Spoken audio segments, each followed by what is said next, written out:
ಪ್ರೀತಿಯ ವೀಕ್ಷಕರಿಗೆಲ್ಲ ಭಗವತಿ ಸಂಕಲ್ಪಕ್ಕೆ ಸ್ವಾಗತ. ಹರೇ ರಾಮ.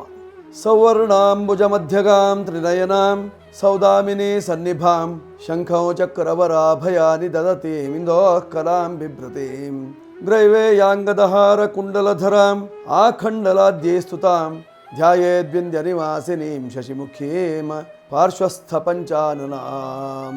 ಶ್ರೀ ಜಗದಂಬಾಯಿ ನಮಃ. ಶ್ರೀ ಜಗಜ್ಜನನ್ಯೈ ನಮಃ. ಆತ್ಮೀಯರೇ, ಇಂದು 28ನೇ ತಾರೀಕು 4ನೇ ತಿಂಗಳು 2026ನೇ ಇಸ್ವಿ ಮಂಗಳವಾರ. ಈ ದಿವಸದ ಪಂಚಾಂಗ ಏನಿದೆ, ಗ್ರಹಗತಿಗಳ ಸ್ಥಿತಿಗತಿಗಳೇನು, ಮನುಷ್ಯನ ಜೀವನದಲ್ಲಿ ಮೇಷಾದಿ 12 ರಾಶಿಯವರಿಗೆ ಯಾವ ರೀತಿಯಾದಂತಹ ಫಲ ಇದೆ, ಇವುಗಳನ್ನು ನೋಡೋಣ. ಮೊದಲು ಈ ದಿವಸದ ಪಂಚಾಂಗ.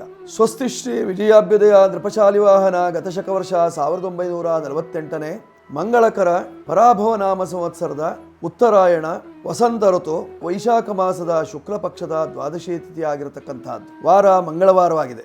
ಈ ದಿವಸ ನಕ್ಷತ್ರ ಉತ್ತರ ನಕ್ಷತ್ರ ಇದೆ. ಈ ದಿವಸದ ಯೋಗ ವ್ಯಾಘಾತ ನಾಮ ಯೋಗ ಇರತಕ್ಕಂತಹದ್ದು, ಭವಕರಣ ಇರತಕ್ಕಂತಹದ್ದು ಇವತ್ತಿನ ಪಂಚಾಂಗ. ಹೀಗಿರುವಾಗ ಇವತ್ತಿನ ದಿವಸದ ಖಗೋಳದ ಸ್ಥಿತಿಯನ್ನು ನಾವು ನೋಡುವಾಗ, ಮೇಷರಾಶಿಯಲ್ಲಿ ರವಿ ಉಚ್ಚನಾಗಿದ್ದಾನೆ, ವೃಷಭ ರಾಶಿಯಲ್ಲಿ ಶುಕ್ರನು ಸ್ವಕ್ಷೇತ್ರದಲ್ಲಿದ್ದಾನೆ, ಮಿಥುನ ರಾಶಿಯಲ್ಲಿ ಗುರು ಶತ್ರುವಿನ ಮನೆಯಲ್ಲಿದ್ದಾನೆ, ಕರ್ಕಾಟಕ ರಾಶಿಯಲ್ಲಿ ಯಾವುದೇ ಗ್ರಹ ಇಲ್ಲ, ಸಿಂಹ ರಾಶಿಯಲ್ಲಿ ಕೇತು ಮತ್ತು ಮಾಂದಿಯರ ಯುತಿ ಇದೆ, ಕನ್ಯಾ ರಾಶಿಯಲ್ಲಿ ಉತ್ತರ ನಕ್ಷತ್ರದಲ್ಲಿ ಇವತ್ತಿನ ದಿವಸ ಚಂದ್ರನಿದ್ದಾನೆ, ತುಲಾ ವೃಶ್ಚಿಕ ಧನು ಮಕರ ಈ 4 ರಾಶಿಗಳು ಶೂನ್ಯ ರಾಶಿ. ಕುಂಭ ರಾಶಿಯಲ್ಲಿ ಎಂದಿನಂತೆ ರಾಹು, ಮೀನ ರಾಶಿಯಲ್ಲಿ ಕುಜ, ಶನಿ ಮತ್ತು ಬುಧರ ಯುತಿ. ಇದು ಇಂದಿನ ದಿವಸದ ಗ್ರಹ ಸ್ಥಿತಿ. ಹೀಗಿರುವಾಗ ಮೇಷಾದಿ 12 ರಾಶಿಗಳಿಗೆ ಏನಿದೆ ಫಲ? ಮೊದಲು ಮೇಷರಾಶಿ. ಮೇಷರಾಶಿಯವರ ಫಲವನ್ನ ಇವತ್ತಿನ ದಿವಸ ನಾವು ನೋಡುವಾಗ ರವಿ ಉಚ್ಚನಾಗಿದ್ದಾನೆ. ಸರ್ಕಾರಿ ಉದ್ಯೋಗಿಗಳಿಗೆ ಅತ್ಯಂತ ಶುಭದಾಯಕವಾಗಿರತಕ್ಕಂತಹದ್ದು. ರಾಜಕೀಯದಲ್ಲಿರ್ತಕ್ಕಂಥವರಿಗೆ, ರಾಜಕಾರಣಿಗಳಿಗೆ, ಸರ್ಕಾರವನ್ನು ನಡೆಸತಕ್ಕಂಥವರಿಗೆಲ್ಲರಿಗೂ ಸಹಿತವಾಗಿ ಅನುಕೂಲ ಇದೆ. ವ್ಯವಹಾರದಲ್ಲಿ ಅಭಿವೃದ್ಧಿ, ಮಾನಸಿಕವಾದಂತಹ ನೆಮ್ಮದಿ, ಆರೋಗ್ಯ ವೃದ್ಧಿ, ತಂದೆಗೆ ಅನುಕೂಲ, ಕೌಟುಂಬಿಕವಾಗಿ ಯಶಸ್ಸು ಇವೆಲ್ಲ ಕಾಣುವಂತಹ ಒಂದು ಸುಯೋಗದ ಕಾಲ. ಉದ್ಯೋಗ ಇಲ್ಲದವರಿಗೂ ಉದ್ಯೋಗ ಲಭ್ಯವಾಗುವಂತಹ ಕಾಲ ರವಿ ಉಚ್ಚನಾಗಿದ್ದರಿಂದ ಹೊಟ್ಟೆಯ ಸಮಸ್ಯೆಯು ಪರಿಹಾರವಾಗ್ತದೆ. ದೋಷ ನಿವಾರಣೆಗಾಗಿ ನೀವು ಮಾಡಿಕೊಳ್ಳಬೇಕಾಗಿರತಕ್ಕಂತಹದ್ದೇನು? ಸಾಧ್ಯವಾದರೆ ಸೂರ್ಯನಾರಾಯಣನ ಉಪಾಸನೆಯನ್ನ ಮಾಡಿಕೊಳ್ಳಬೇಕು. ಜೊತೆಯಲ್ಲಿ ಕುಜ ಮಂತ್ರವನ್ನ, ಸೂರ್ಯ ಮಂತ್ರವನ್ನ ಜಪಿಸುವುದರಿಂದ ನಿಮ್ಮ ಕಷ್ಟ ದೋಷಗಳು ನಿವಾರಣೆಯಾಗುವಂತಹ ಸಾಧ್ಯತೆಗಳು. ಮನಸ್ಸಿನ ದುಗುಡ ನಿವಾರಣೆಗೆ ನೀವು ಇವತ್ತಿನ ದಿವಸ ಸೂರ್ಯನಾರಾಯಣ ದೇವಸ್ಥಾನಕ್ಕೆ ಹೋಗಿ ಬನ್ನಿ. ಸಾಧ್ಯವಾದರೆ ಸ್ವಲ್ಪ ಗೋಧಿಯನ್ನ, ತೊಗರಿ ಕಾಳನ್ನು ದಾನ ಮಾಡಿಕೊಳ್ಳಿ. ಅದರಿಂದ ಸ್ವಲ್ಪ ಮಟ್ಟಿಗೆ ನೆಮ್ಮದಿ ಸಿಗಬಹುದು. ಪೂರ್ವ ದಿಕ್ಕಿನಲ್ಲಿರ್ತಕ್ಕಂತಹ ದೇವಾಲಯಗಳಿಗೆ ಹೋಗುವುದರಿಂದ ಕ್ಷೇಮ ಉಂಟಾಗ್ತದೆ. ಕೆಂಪು ಬಣ್ಣದ ವಸ್ತ್ರಗಳನ್ನು ಧರಿಸುವುದರಿಂದ ನಿಮ್ಮ ಕಷ್ಟಗಳು ದೂರವಾಗುವಂತಹ ಲಕ್ಷಣ ಇದೆ. 9ರ ಸಂಖ್ಯೆ ನಿಮಗೆ ಯಶಸ್ಸು. ಮೇಷರಾಶಿಯವರಿಗೆ. ಈಗ ವೃಷಭರಾಶಿ. ವೃಷಭರಾಶಿಯವರ ಫಲವನ್ನು ನೋಡುವಾಗ ನಿಮ್ಮ ರಾಶಿಯಲ್ಲೇ ಶುಕ್ರನಿದ್ದಾನೆ. ಹಾಲು ಹೈನು ಇತ್ಯಾದಿಗಳನ್ನು ಮಾಡತಕ್ಕಂಥವರಿಗೆ ಅನುಕೂಲ. ರಸ ಪದಾರ್ಥಗಳ ವ್ಯಾಪಾರ ವ್ಯವಹಾರವನ್ನು ಮಾಡತಕ್ಕಂಥವರಿಗೆ ಅನುಕೂಲ. ಎಳನೀರು ಅಥವಾ ಪಾನೀಯ ದ್ರವ್ಯಗಳನ್ನ ಮಾರಾಟ ಮಾಡತಕ್ಕಂಥವರಿಗೆ ಯಶಸ್ಸು. ಸುಗಂಧ ದ್ರವ್ಯ ವ್ಯಾಪಾರಗಳನ್ನ ಮಾಡತಕ್ಕಂಥವರಿಗೆ ಅನುಕೂಲತೆಗಳು. ತೋಟಗಾರಿಕೆಯನ್ನು ಮಾಡತಕ್ಕಂಥವರಿಗೂ ಸ್ವಲ್ಪ ಮಟ್ಟಿಗೆ ನೆಮ್ಮದಿ ಉಂಟಾಗುವಂತಹ ಸಾಧ್ಯತೆ ಇರತಕ್ಕಂತಹದ್ದು. ಈ ಸಂದರ್ಭದಲ್ಲಿ ಅಡಕೆ ಬೆಳೆಗಾರರಿಗೆ, ತೆಂಗಿನ ಬೆಳೆಗಾರರಿಗೆ ಅನುಕೂಲತೆಗಳು ಜಾಸ್ತಿ ಆಗುವಂತಹ ಸಂದರ್ಭ. ಶುಕ್ರನು ನಿಮ್ಮ ರಾಶಿಯಲ್ಲಿದ್ದರಿಂದ ಪುಷ್ಪ ವ್ಯಾಪಾರಗಳನ್ನ ಮಾಡತಕ್ಕಂಥವರಿಗೂ ಅಭಿವೃದ್ಧಿ ಉಂಟಾಗುವಂತಹ ಲಕ್ಷಣಗಳು. ಶುಕ್ರ ಸ್ವಕ್ಷೇತ್ರದಲ್ಲಿದ್ದಾನೆ. ಹೀಗಾಗಿ ಧನ ಕನಕ ವಸ್ತು ವಾಹನಾದಿ ಸಮೃದ್ಧಿಯನ್ನು ಕೊಡುವಂತಹ ಯೋಗ. ದೋಷ ನಿವಾರಣೆಗೆ ನೀವು ಮಾಡಿಕೊಳ್ಳಬೇಕಾಗಿರತಕ್ಕಂತಹದ್ದು ಅನ್ನಪೂರ್ಣೇಶ್ವರಿ ಆರಾಧನೆ. ಪೂರ್ವ ದಿಕ್ಕಿನಲ್ಲಿರತಕ್ಕಂತಹ ದೇವಾಲಯಗಳಿಗೆ ಹೋಗಿ ಬರುವುದು, ಪ್ರಯಾಣವನ್ನು ಮಾಡುವುದು, ದೇವತಾ ದರ್ಶನ. ಜೊತೆಯಲ್ಲಿ ನೀವು ಬಳಸಬೇಕಾಗಿರತಕ್ಕಂತಹ ಸಂಖ್ಯೆ 6. ಬಿಳಿ ಬಣ್ಣದ ವಸ್ತ್ರಗಳು ನಿಮಗೆ ಇಂದಿನ ದಿವಸ ಅನುಕೂಲ. ಈಗ ಮಿಥುನ ರಾಶಿ. ಮಿಥುನ ರಾಶಿಯವರ ಫಲವನ್ನು ನೋಡುವಾಗ ನಿಮ್ಮ ರಾಶಿ ಅಧಿಪತಿಯಾಗಿರತಕ್ಕಂತಹ ಬುಧನು ಕರ್ಮ ರಾಶಿಯಲ್ಲಿ ನೀಚನಾಗಿದ್ದಾನೆ, ಪರಿವರ್ತನ ಯೋಗದಲ್ಲಿದ್ದಾನೆ. ಜೀವನದಲ್ಲೊಂದು ಮಾರ್ಪಾಡು, ಉದ್ಯೋಗದಲ್ಲಿ ಯಶಸ್ಸು, ಉದ್ಯೋಗ ಬದಲಾವಣೆ ಅಥವಾ ವರ್ಗಾವಣೆ ಇತ್ಯಾದಿಗಳು ಉಂಟಾಗುವಂತಹ ಲಕ್ಷಣಗಳು. ಜನ್ಮರಾಶಿಯಲ್ಲೇ ಗುರು ಇದ್ದದ್ದರಿಂದ ಸ್ವಲ್ಪ ಮಟ್ಟಿಗೆ ಕಿರಿಕಿರಿ, ಅಸಮಾಧಾನಗಳು ಇದ್ದರೂ ಸಹಿತವಾಗಿ ಯಶಸ್ಸನ್ನು ಕಾಣುವಂತಹ ಒಂದು ಸುಯೋಗದ ಕ್ಷಣಗಳು ಮಿಥುನ ರಾಶಿಯವರಿಗೆ. ಕರ್ಮ ರಾಶಿಯಲ್ಲಿ ಶನಿ ಕುಜರ ಯುತಿ ಇದ್ದದ್ದರಿಂದ ಉದ್ಯೋಗದ ವಿಚಾರದಲ್ಲಿ ಸ್ವಲ್ಪ ಆತಂಕ ಮೂಡುವಂತಹ ಸಾಧ್ಯತೆ. ಈಗ ತೆಗೆದಾರೋ ಇನ್ನೊಂದು ತಾಸಿಗೆ ತೆಗೆದು ಬಿಡ್ತಾರೋ ಏನೋ ಹೇಳುವಂತಹ ಭಯ, ಆತಂಕಗಳು ಮೂಡುವಂತಹ ಸಾಧ್ಯತೆಗಳು ಮಿಥುನ ರಾಶಿಯವರಿಗೆ. ದೋಷ ನಿವಾರಣೆಗೆ ಲಕ್ಷ್ಮೀನಾರಾಯಣನ ಪ್ರಾರ್ಥನೆ ಅಥವಾ ವಿಷ್ಣು ಸಹಸ್ರನಾಮ ಪಾರಾಯಣ ಅಥವಾ ಲಕ್ಷ್ಮೀನಾರಾಯಣ ಹೃದಯ ಮಂತ್ರ ಮಂತ್ರ ಜಪ ಇತ್ಯಾದಿಗಳನ್ನು ಮಾಡಿಕೊಳ್ಳುವುದರಿಂದ ಕ್ಷೇಮವಾಗುವಂತಹ ಲಕ್ಷಣಗಳು. ಆಗ್ನೇಯ ದಿಕ್ಕು ನಿಮಗೆ ಅನುಕೂಲವನ್ನು ತರುವಂತಹ ದಿಕ್ಕು. ನೀವು ವಿಷ್ಣು ದೇವರ ಆರಾಧನೆಯನ್ನ ಮಾಡಿಕೊಳ್ಳುವುದರಿಂದ ಕ್ಷೇಮ ಇರ್ತದೆ. ಸಾಧಾರಣವಾಗಿ ವಿಹಾರ ಸ್ಥಳಗಳಲ್ಲಿ, ಉದ್ಯಾನವನದಲ್ಲಿ ವಿಹರಿಸುವುದರಿಂದ ಸ್ವಲ್ಪ ಮಟ್ಟಿಗೆ ನೆಮ್ಮದಿ ಸಿಗುವಂತಹ ಸಾಧ್ಯತೆ ಇರತಕ್ಕಂತಹದ್ದು. 5 ನಿಮ್ಮ ಸಂಖ್ಯೆ ಬಳಸಿಕೊಳ್ಳಿ. ಹಸಿರು ಬಣ್ಣದ ವಸ್ತ್ರಗಳು ನಿಮಗೆ ಅನುಕೂಲವನ್ನು ತರ್ತದೆ, ಶುಭ ಉಂಟಾಗ್ತದೆ. ಮಿಥುನ ರಾಶಿಯವರಿಗೆ. ಈಗ ಕರ್ಕಾಟಕ ರಾಶಿ ನೋಡಿ, ಕರ್ಕಾಟಕ ರಾಶಿಯವರ ಫಲವನ್ನು ನೋಡುವಾಗ ಗುರುವಿನ ಬಲ ಇಲ್ಲ. ನಿಮ್ಮ ರಾಶಿಯಾಧಿಪತಿ ತೃತೀಯ ಭಾವದಲ್ಲಿದ್ದಾನೆ, ಅಷ್ಟೇನು ಶುಭಕರವಾಗಿಲ್ಲ. ಅಣ್ಣ ತಮ್ಮಂದಿರು, ಅಕ್ಕ ತಂಗಿಯರು ಇದ್ದಲ್ಲಿ ಅವರಿಗೆ ಅನುಕೂಲವಾಗುವಂತಹ ಸಾಧ್ಯತೆಗಳು. ನೀವು ಸ್ವಲ್ಪ ತೊಂದರೆಗೀಡಾಗ್ತೀರಿ. ಅಕ್ಕ ತಂಗಿಯರೊಟ್ಟಿಗೆ ಕೈ ಚಾಚಬೇಕಂತಹ ಸಂದರ್ಭ ಬರ್ತದೆ ಇವತ್ತಿನ ದಿವಸ. ನೋಡಿ, ನಿಮ್ಮ ರಾಶಿಯಿಂದ ಭಾಗ್ಯ ರಾಶಿಯಲ್ಲಿರ್ತಕ್ಕಂತಹ ಶನಿ ಕುಜರು ಭಾಗ್ಯ ನಾಶವನ್ನು ಮಾಡುವಂತಹ ಸಾಧ್ಯತೆ ಇರತಕ್ಕಂತಹದ್ದು. ಕರ್ಮ ರಾಶಿಯಲ್ಲಿರ್ತಕ್ಕಂತಹ ರವಿ ಉಚ್ಚನಾಗಿದ್ದಾನೆ, ಧನಾಧಿಪತಿ. ಮಾಡುವಂತಹ ಕರ್ಮಕ್ಕೆ ಅನುಗುಣವಾಗಿ, ಉದ್ಯೋಗಕ್ಕೆ ಅನುಗುಣವಾಗಿ, ವ್ಯವಹಾರಕ್ಕೆ ಅನುಗುಣವಾಗಿ ಸಾಕಷ್ಟು ಧನ ಸಮೃದ್ಧಿಯಾಗುವಂತಹ ಸುಯೋಗದ ಕ್ಷಣಗಳು. ದೋಷ ನಿವಾರಣೆಗೆ ನೀವು ಲಕ್ಷ್ಮೀನಾರಾಯಣನ ಆರಾಧನೆ ಅಥವಾ ದುರ್ಗಾ ದೇವತಾ ದರ್ಶನ ಅಥವಾ ಧರ್ಮಸ್ಥಳದ ಮಂಜುನಾಥನ ದರ್ಶನ ಇತ್ಯಾದಿಗಳನ್ನು ಮಾಡಿಕೊಳ್ಳುವುದರಿಂದ ಕರ್ಕಾಟಕ ರಾಶಿಯವರಿಗೆ ಕ್ಷೇಮ ಇದೆ. ಬಿಳಿ ಬಣ್ಣದ, ಹಾಲು ಬಣ್ಣದ ವಸ್ತ್ರಗಳೆಲ್ಲ ನಿಮಗೆ ಅನುಕೂಲವನ್ನು ತರುವಂತಹದ್ದು. ದಕ್ಷಿಣ ದಿಕ್ಕು ಅಥವಾ ಪಶ್ಚಿಮ ದಿಕ್ಕಿನ ವ್ಯವಹಾರದಿಂದ ಕ್ಷೇಮ ವೃದ್ಧಿ. 2 ನಿಮ್ಮ ಸಂಖ್ಯೆ ಬಳಸಿಕೊಳ್ಳುವುದರಿಂದ ಆರೋಗ್ಯಕ್ಕೆ ಉತ್ತಮ. ಈಗ ಸಿಂಹರಾಶಿ. ಸಿಂಹರಾಶಿಯವರ ಫಲವನ್ನು ನೋಡುವಾಗ ನಿಮ್ಮ ರಾಶಿಯಲ್ಲಿ ಕೇತು ಮತ್ತು ಮಾಂದ್ಯರ ಯುತಿ. ಕೆಲವರಿಗೆ ಪ್ರೇತ ಬಾಧೆಗಳ ಲಕ್ಷಣಗಳು, ಕೆಲವರಿಗೆ ಮಂತ್ರಮಾಟಾದಿಗಳ ಭಯ, ಕೆಲವರಿಗೆ ನಿಜ ಜೀವನದಲ್ಲೂ ಸಾಕಷ್ಟು ಕಷ್ಟವನ್ನು ಅನುಭವಿಸ್ತೀರಿ, ಕ್ಲೇಶವನ್ನು ಹೊಂದುತ್ತೀರಿ. ನಿಮ್ಮವರನ್ನೆಲ್ಲ ಬಿಟ್ಟು ಬರುವಂತಹ ಸಂದರ್ಭ, ನೆಂಟರಿಷ್ಟರನ್ನು ದೂರ ಮಾಡಿಕೊಳ್ಳುವಂತಹ ಸಂದರ್ಭ ಅಥವಾ ನೆಂಟರಿಷ್ಟರನ್ನು ದೂರುವ ಸಂದರ್ಭ ಇರತಕ್ಕಂತಹದ್ದು ಇವತ್ತಿನ ದಿವಸ. ಅವ್ರ ಬಗ್ಗೆ ಕೆಟ್ಟ ಅಭಿಪ್ರಾಯ, ಕೆಟ್ಟ ಮಾತು ಅಥವಾ ಅವರನ್ನ ಕೆಟ್ಟದಾಗಿ ನಡೆಸಿಕೊಳ್ಳೋದು ಇತ್ಯಾದಿಗಳು ಉಂಟಾಗುವಂತಹ ಸಾಧ್ಯತೆ ಇರತಕ್ಕಂತಹದ್ದು. 1 ನಿಮ್ಮ ಸಂಖ್ಯೆಯನ್ನು ಬಳಕೆ ಮಾಡಿಕೊಳ್ಳಿ. ಕೆಂಪು ಬಣ್ಣದ ವಸ್ತ್ರಗಳು ನಿಮಗೆ ಅನುಕೂಲವನ್ನು ತರುತ್ತದೆ. ದಕ್ಷಿಣ ದಿಕ್ಕು ಅಥವಾ ಪೂರ್ವ ದಿಕ್ಕಿನ ವ್ಯವಹಾರದಿಂದ ಕ್ಷೇಮ ಉಂಟಾಗುವಂತಹ ಸಾಧ್ಯತೆ. ಸೂರ್ಯನಾರಾಯಣ ದೇವರ ದರ್ಶನದಿಂದ ಕಷ್ಟ ನಿವಾರಣೆ. ಈಗ ಕನ್ಯಾ ರಾಶಿ. ಕನ್ಯಾ ರಾಶಿಯವರ ಫಲವನ್ನು ನೋಡುವಾಗ ನಿಮ್ಮ ರಾಶಿಯಲ್ಲೇ ಚಂದ್ರ ಇದ್ದಾನೆ. ಶತ್ರುಗಳು ಸಪ್ತಮದಲ್ಲಿತ್ತು ನೋಡ್ತಾ ಇದ್ದಾರೆ. 3 ಗ್ರಹಗಳಿದ್ದಾವೆ. 3 ಜನ ಶತ್ರುಗಳಿಂದ ತೊಂದರೆಯಾಗುವಂತಹ ಸಾಧ್ಯತೆಗಳು ಇವತ್ತಿನ ದಿವಸ. ಅಥವಾ 3 ದಾರಿ ಸೇರುವ ಜಾಗದಲ್ಲಿ ನಿಮಗೆ ತೊಂದರೆ ಉಂಟಾಗ್ತದೆ. ಅಥವಾ ನಿಮ್ಮ ಮನೆಯ ಅಕ್ಕಪಕ್ಕದಲ್ಲಿ 3ನೇ ಮನೆಯವರಿಂದ ತೊಂದರೆ ಉಂಟಾಗುವಂತಹ ಸಾಧ್ಯತೆ. ಅಥವಾ ನೀವು ಬಾಡಿಗೆಗೆ ಏನಾದ್ರು ಮನೆಯನ್ನು ಕೊಟ್ಟಿದ್ದೀರಿ 3ನೇ ಮಹಡಿಯಲ್ಲಿ ಇರ್ತಕ್ಕಂತಹ ವ್ಯಕ್ತಿಗಳಿಂದ ಇವತ್ತಿನ ದಿವಸ ಅಪಾಯ, ಕಟ್ಟಿಟ್ಟ ಬುತ್ತಿ. ಅಥವಾ ನಿಮ್ಮ ಅಣ್ಣ ತಮ್ಮದಲ್ಲಿ 3ನೇಯವರಿಂದ ನಿಮಗೆ ತೊಂದರೆ. ಇದು ಇಂದಿನ ದಿವಸ ಜರುಗುವಂತಹ ಸಾಧ್ಯತೆ ಇರತಕ್ಕಂತಹದ್ದು ಕನ್ಯಾ ರಾಶಿಯವರಿಗೆ. ನೋಡಿ, ಕನ್ಯಾ ರಾಶಿಯವರಿಗೆ ಧನಾಧಿಪತಿ ಭಾಗ್ಯದಲ್ಲಿದ್ದರಿಂದ ಹಣಕಾಸಿನ ವಿಚಾರದಲ್ಲಿ ತೊಂದರೆ ಇಲ್ಲ. ಆರ್ಥಿಕವಾದಂತಹ ಮುಗ್ಗಟ್ಟು ತೀರ್ತದೆ.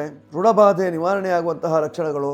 ಆದರೆ ಮತ್ತೆ ಸಾಲ ಮಾಡಬೇಕಾದಂತಹ ಸಂದರ್ಭ ಬರ್ತದೆ. ವಾಹನದಲ್ಲಿ ತೊಂದರೆಗಳು ಉಂಟಾಗುವಂತಹ ಲಕ್ಷಣಗಳು. ಕೌಟುಂಬಿಕವಾಗಿ ನೆಮ್ಮದಿ ಇರುವುದಿಲ್ಲ. ಪರಿಹಾರಕ್ಕೆ ನೀವು ಮಾಡಿಕೊಳ್ಳಬೇಕಾಗಿರತಕ್ಕಂತಹದ್ದು ವಿಷ್ಣುವಿನ ಆರಾಧನೆ ಅಥವಾ ಉತ್ತರ ದಿಕ್ಕಿನಲ್ಲಿರ್ತಕ್ಕಂತಹ ಉದ್ಯಾನವನದಲ್ಲಿ ಸ್ವಲ್ಪ ಸಮಯವನ್ನ ದೇವತಾ ನಾಮದಿಂದ ಕಳೆಯುವಂತಹದ್ದು, ದೇವತಾ ಸ್ಮರಣೆಯಿಂದ ಕಳೆಯುವಂತಹದ್ದು, ಅಥವಾ ನಿಮ್ಮ ಬಂಧು ಬಾಂಧವರ ಒಟ್ಟಿಗೆ ದೂರ ಪ್ರಯಾಣವನ್ನು ಮಾಡುವಂತಹದ್ದು, ಅಥವಾ ಯಾತ್ರಾರ್ಥಿಗಳಾಗಿ ಹೋಗುವಂತಹ ಸಂದರ್ಭಗಳು ಇವೆಲ್ಲ ಇರತಕ್ಕಂತಹದ್ದಿದೆ ಇವತ್ತಿನ ದಿವಸ ಕನ್ಯಾ ರಾಶಿಯವರಿಗೆ. ಕನ್ಯಾ ರಾಶಿಯವರು ದೋಷ ನಿವಾರಣೆಗಾಗಿ ವಿಷ್ಣು ಸಹಸ್ರನಾಮ ಪಾರಾಯಣ, ವಿಷ್ಣುವಿನ ದರ್ಶನ ಅಥವಾ ಕೀರ್ತಿ ನಾರಾಯಣನ ದರ್ಶನವನ್ನು ಪಡೆಯುವುದರಿಂದ ಇಂದಿನ ಕಷ್ಟ ನಿವಾರಣೆಯಾಗುವಂತಹ ಲಕ್ಷಣಗಳು. ನೀವು ಬಳಸಿಕೊಳ್ಳಬೇಕಾಗಿರತಕ್ಕಂತಹ ಸಂಖ್ಯೆ 5 ಬಳಸಿಕೊಳ್ಳಿ. ಹಸಿರು ಬಣ್ಣದ ವಸ್ತ್ರಗಳು ನಿಮಗೆ ಅನುಕೂಲವನ್ನು ತರುತ್ತದೆ. ಉತ್ತರ ದಿಕ್ಕು ಅಥವಾ ನೈಋತ್ಯ ಭಾಗ ನಿಮಗೆ ಅತ್ಯಂತ ಅನುಕೂಲವನ್ನು ತರುವಂತಹ ಭಾಗವಾಗಿರತಕ್ಕಂತಹದ್ದು. ಮಾಡ್ಕೊಳ್ಳಿ, ಶುಭವಾಗುತ್ತೆ ಕನ್ಯಾ ರಾಶಿಯವರು. ಈಗ ತುಲಾರಾಶಿ. ತುಲಾರಾಶಿಯವರ ಫಲವನ್ನು ನೋಡುವಾಗ ನಿಮ್ಮ ರಾಶಿಯ ಅಧಿಪತಿ ಶುಕ್ರ, ಅವನು ಇವತ್ತಿನ ದಿವಸ ಪೂರ್ವ ದಿಕ್ಕಿನಲ್ಲಿ ವೃಷಭ ರಾಶಿಯಲ್ಲಿ ಸ್ವಕ್ಷೇತ್ರದಲ್ಲಿದ್ದಾನೆ. ಅವನ ಸಂಖ್ಯೆ 6. ಅವನು ಬಿಳಿ ಬಣ್ಣದ ವಸ್ತ್ರ ಪ್ರಿಯನು. ಜೊತೆಯಲ್ಲಿ ಅನ್ನಪೂರ್ಣೇಶ್ವರಿ ದೇವಿಯನ್ನು ಚಿಂತನೆ ಮಾಡತಕ್ಕಂತಹದ್ದು ಶುಕ್ರದಿಂದ. ಇದನ್ನೆಲ್ಲವನ್ನು ನೀವು ಬಳಕೆ ಮಾಡಿಕೊಂಡಾಗ ನಿಮಗೆ ಇರತಕ್ಕಂತಹ ದೋಷಗಳು ಪರಿಹಾರವಾಗುವಂತಹ ಲಕ್ಷಣಗಳು. ಆರ್ಥಿಕವಾದ ಮುಗ್ಗಟ್ಟು ನಿವಾರಣೆ, ಕೌಟುಂಬಿಕವಾದಂತಹ ಕಲ ನಿವಾರಣೆ, ವೃತ್ತಿಯಲ್ಲಿ ಬರತಕ್ಕಂತಹ ಅನಾನುಕೂಲತೆಗಳು ನಿವಾರಣೆ, ವ್ಯಾಪಾರ ವ್ಯವಹಾರದಲ್ಲಿ ಅಭಿವೃದ್ಧಿಗೆ ಆತಂಕವಾಗಿರ್ತಕ್ಕಂತಹ ಅಡಚಣೆಗಳು ನಿವಾರಣೆಯಾಗ್ತದೆ. ಇದೆಲ್ಲವನ್ನು ಮಾಡ್ಕೊಳ್ಳಿ ತುಲಾರಾಶಿಯವರು. ತುಲಾರಾಶಿಯವರು ಇವತ್ತಿನ ದಿವಸ ದೇವಿಯ ಆರಾಧನೆಯಿಂದ ನಿಮ್ಮ ಕಷ್ಟ ದೋಷಗಳು ನಿವಾರಣೆಯಾಗಿ ಸುಖ ಪ್ರಾಪ್ತಿಯನ್ನು ಕಾಣುವಂತಹ ಸುಯೋಗ. ಈಗ ವೃಶ್ಚಿಕ ರಾಶಿ. ವೃಶ್ಚಿಕ ರಾಶಿಯವರಿಗೆ ಸಾಕಷ್ಟು ಸಂಕಷ್ಟಗಳು, ಪಂಚಮಶನಿ ಕಾಡ್ತಾ ಇದೆ. ಕರ್ಮಾಧಿಪತಿಯಾಗಿರ್ತಕ್ಕಂತಹ ಸೂರ್ಯನು 6ನೇ ಮನೆಯಲ್ಲಿದ್ದಾನೆ, ಉಚ್ಚನಾಗಿದ್ದಾನೆ. ತಂದೆಯ ಕೋಪವನ್ನು ನೋಡಬೇಕಂತಹ ಸಂದರ್ಭ, ಪಿತ್ರಾರ್ಜಿತವಾದಂತಹ ಆಸ್ತಿ ಪಾಸ್ತಿಗಳ ಬಗ್ಗೆ ವಿಚಾರಣೆ. ಆದರೆ ಸಪ್ತಮದಲ್ಲಿ ಶುಕ್ರ ಇದ್ದು ನೋಡ್ತಾ ಇದ್ದರಿಂದ ಒಳ್ಳೆಯ ಮನಸ್ವಿಯಾದಂತಹ ಹೆಂಡತಿ ಲಭ್ಯವಾಗುವಂತಹ ಸಾಧ್ಯತೆಗಳು, ಅಥವಾ ಗಂಡ ಮಾಡುವ ಕೆಲಸ ಅಥವಾ ಹೆಂಡತಿ ಮಾಡುವಂತಹ ಕೆಲಸದಿಂದ ಗಂಡ ಹೆಂಡರು ಸಂತಸವನ್ನು ಪಡುವಂತಹ ಸುಯೋಗದ ಕ್ಷಣಗಳು. ಕೌಟುಂಬಿಕವಾಗಿ ಎರಡೂ ಕುಟುಂಬದವರು ಸಹಿತವಾಗಿ ಅನ್ಯೋನ್ಯ ಪ್ರೀತಿಯಿಂದಿರುವಂತಹ ಸಾಧ್ಯತೆಗಳು ಇವೆಲ್ಲ ಇರತಕ್ಕಂತಹದ್ದು ವೃಶ್ಚಿಕ ರಾಶಿಯವರಿಗೆ. ಹಾಗಂತಹ ಪಂಚಮ ಶನಿಯ ಕಾಟ ಇದೆ, ಗುರುವಿನ ಬಲ ಇಲ್ಲ.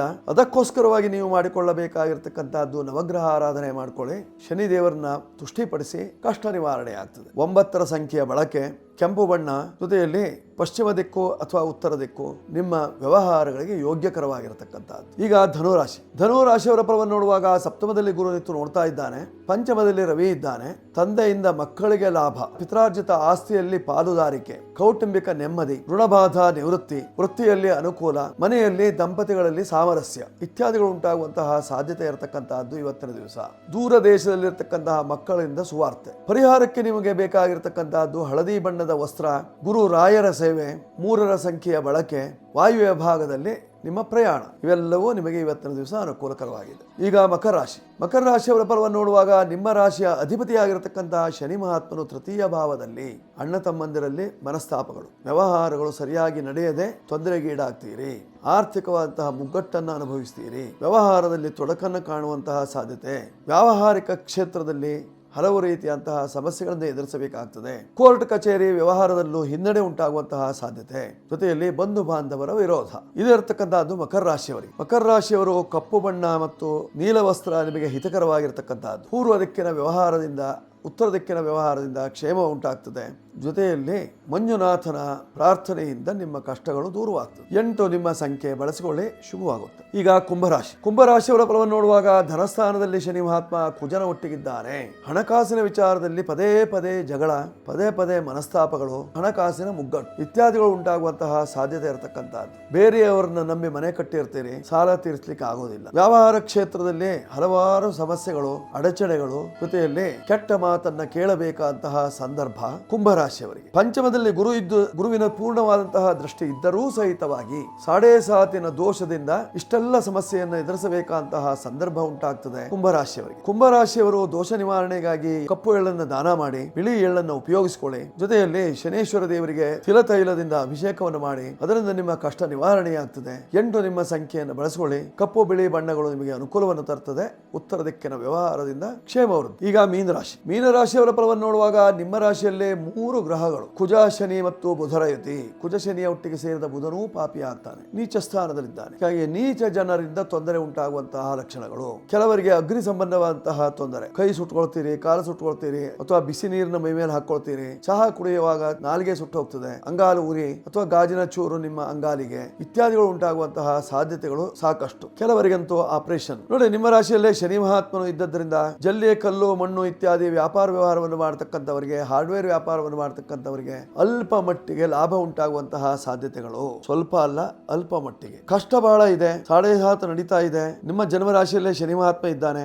ಯಾವ ವಿಚಾರದಲ್ಲಿ ಕೆಲಸ ಕಾರ್ಯಗಳನ್ನು ಮಾಡಬೇಕು ಅನ್ನುವಂತಹ ಯೋಚನೆಗಳು ಉಂಟಾಗುವಂತಹ ಸಾಧ್ಯತೆಗಳು. ಭ್ರಮೆಗೆ ಒಳಪಡ್ತೀರಿ. ಪರಿಹಾರಕ್ಕೆ 3ರ ಸಂಖ್ಯೆಯ ಬಳಕೆ, ಹಳದಿ ಬಣ್ಣ ಅಥವಾ ಕೇಸರಿ ಬಣ್ಣ, ಉತ್ತರ ಈಶಾನ್ಯ ಭಾಗ, ಇವೆಲ್ಲವೂ ನಿಮಗೆ ಅನುಕೂಲಕರವಾಗಿರತಕ್ಕಂತಹ ರಾಯರ ಸೇವೆ ಅಥವಾ ಸಾಯಿಬಾಬಾ ದರ್ಶನ ಇತ್ಯಾದಿಗಳನ್ನು ಮಾಡಿಕೊಳ್ಳುವುದರಿಂದ ಮೀನರಾಶಿಯವರಿಗೆ ಶುಭ ಇರ್ತದೆ. 12 ರಾಶಿಯವರು ಇವತ್ತಿನ ದಿವಸ ವಿಶೇಷವಾಗಿ ಕೀರ್ತಿ ನಾರಾಯಣನ ಸೇವೆಯನ್ನು ಮಾಡುವುದರಿಂದ ನಿಮ್ಮ ಜೀವನದಲ್ಲಿ ಕೀರ್ತಿಯನ್ನು ಕಾಣಲಿಕ್ಕೆ ಸಾಧ್ಯತೆ ಇದೆ. ನಿಮ್ಮ ಉದ್ಯೋಗದಲ್ಲಿ, ವ್ಯವಹಾರದಲ್ಲಿ ಆರ್ಥಿಕವಂತಹ ತೊಂದರೆ, ಮುಗ್ಗಟ್ಟು ಇತ್ಯಾದಿಗಳು ಪರಿಹಾರವಾಗಿ ಕೀರ್ತಿ ನಾರಾಯಣನ ಅನುಗ್ರಹ ನಿಮಗೆ ಸದಾ ಕಾಲದಲ್ಲೂ ಸಿಗುವಂತಹ ಸಾಧ್ಯತೆಗಳು. ನಾರಾಯಣನ ಅನುಗ್ರಹ ಪಡ್ಕೊಳ್ಳಿ, ಶುಭವಾಗುತ್ತೆ. 12 ರಾಶಿಯವರು. ವೀಕ್ಷಕರೇ, ಈಗಾಗಲೇ ಷಷ್ಠಿ ಪೂರ್ತಿ ಶಾಂತಿಯ ಬಗ್ಗೆ ತಾವು ಕೇಳ್ತಾ ಇದ್ದೀರಿ. ಜೂನ್ 21ನೇ ತಾರೀಖಿನಂದು ಷಷ್ಠಿ ಪೂರ್ತಿ ಶಾಂತಿ ಅಂತ ಹೇಳಿದ್ದೆ. ಆದರೆ ಕೆಲವು ಅನಾನುಕೂಲತೆಯಿಂದ ಜೂನ್ 21ನೇ ತಾರೀಕಿನ ಬದಲಾಗಿ ಜುಲೈ 5ನೇ ತಾರೀಕಿನಂದು ಷಷ್ಠಿ ಪೂರ್ತಿ ಶಾಂತಿಯನ್ನು ಮಾಡಿಸಲಾಗುವುದು. ಜುಲೈ 5ನೇ ತಾರೀಕು ಭಾನುವಾರ ದಿವಸ. ಇದು ನಡೆಯುವಂತಹ ಸ್ಥಳ ದಾಬಸ್ಪೇಟೆ ಸಮೀಪದಲ್ಲಿರ್ತಕ್ಕಂತಹ ಕಾಡುಗೆರೆ ಮಹಾಮೃತ್ಯುಂಜಯ ದೇವಸ್ಥಾನದಲ್ಲಿ. ಅಪೇಕ್ಷೆ ಇದ್ದವರು ಇದರಲ್ಲಿ ಬುಕ್ ಮಾಡ್ಕೊಳ್ಬಹುದು, ನಿಮ್ಮ ಹೆಸರನ್ನ ನೋಂದಾಣಿಸಿಕೊಳ್ಬಹುದು. ಒಳ್ಳೆಯ ಅವಕಾಶ. 60 ವರ್ಷ, 70 ವರ್ಷ, 80 ವರ್ಷ, 82 ವರ್ಷದವರಿಗೆ, ಶತಾಯುಷಿಗಳಿಗೆಲ್ಲರಿಗೂ ಸಹಿತವಾಗಿ ಶಾಂತಿ, ಮನಸ್ಸಿನ ಶಾಂತಿ, ಸಮಾಧಾನ, ಜೀವನದ ಶಾಂತಿಗಾಗಿ ಷಷ್ಠಿ ಪೂರ್ತಿ ಶಾಂತಿಯನ್ನು ಮಾಡಿಕೊಳ್ಳಿ. ಶುಭವಾಗಲಿ. ಶುಭವಸ್ತು.